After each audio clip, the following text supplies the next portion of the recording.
He taught me how the mind works. He taught me how I could shape my mind to attract the things I wanted into my life. He showed me that nothing is impossible, that you can attain it if you really want.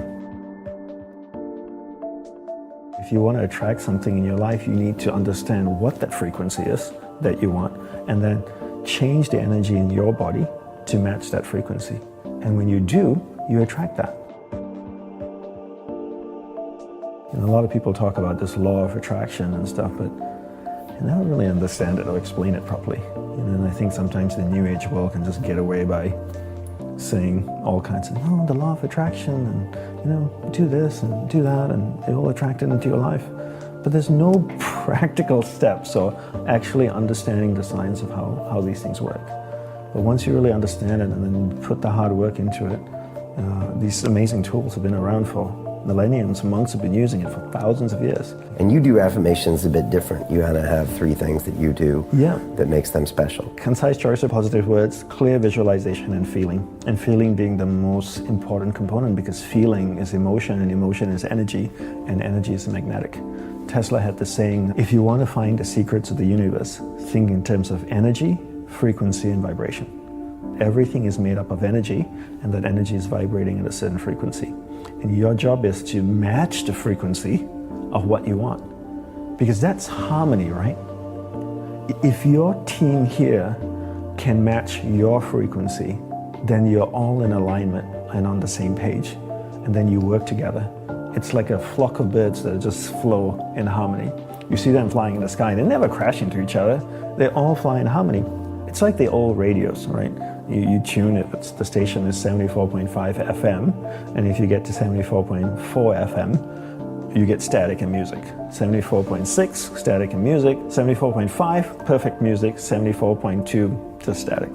And so your goal is to tune your energy to match the frequency of what you want.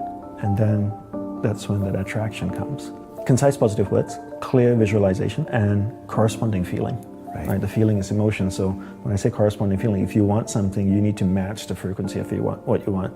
So remember what Tesla said, think in terms of energy, frequency, and vibration. So the same thing with concentration, right? Concentration is a science and an art. A science because there are clear steps that you need to take to work towards a goal, and an art because it requires repetition and practice, right? So I always say that concentration is a science and an art, and learning how to concentrate, you have to understand the mind. Right, so as I shared before, that you're not the mind, rather you're pure awareness moving through different areas of the mind. And I define concentration as my ability to keep my awareness on you for an extended period of time until I make a conscious choice to shift it to something else. So most people allow someone or something outside of them to control where their awareness goes. So I'm chatting with you, my phone goes bing, I pick it up. My awareness gets dragged there. Another notification comes, my awareness goes there. I see a noise out there, I hear a noise out there, my awareness goes over there. Right? So my ability to keep my awareness on you or something for an extended period of time is my ability to concentrate. Your whole day needs to be filled with rituals, and you need to look at your life the same way an Olympian might look at his or her life, where the whole day is filled with rituals. And in the monastery, we meditated as a group for 1 hour a day. That's all we meditated. People always think that monks meditate all day and they're slowly sweeping the sidewalks. But we don't. Meditate 1 hour a day. What are we doing the rest of the day? Gurudeva taught us to practice concentration.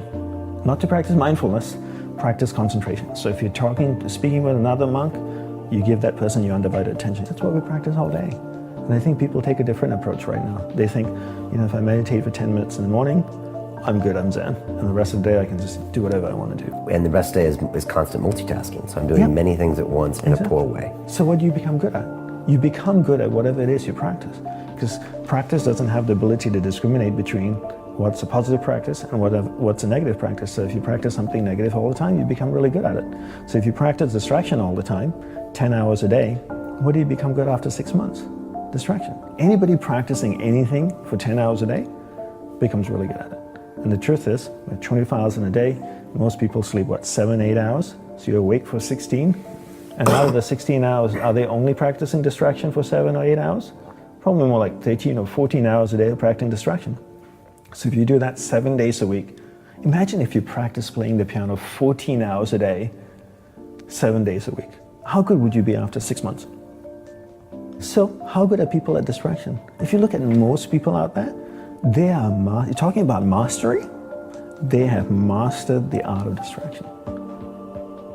These people are to be acknowledged and respected because the dedication and devotion they have given to the art of distraction. But they don't even know that. They don't even know. That's why I really harp on understanding the mind first and then learning to concentrate. Because I feel if humanity can learn to do this, they can be better athletes, better artists, better martial artists, better singers, performers, sports people, engineers, doctors.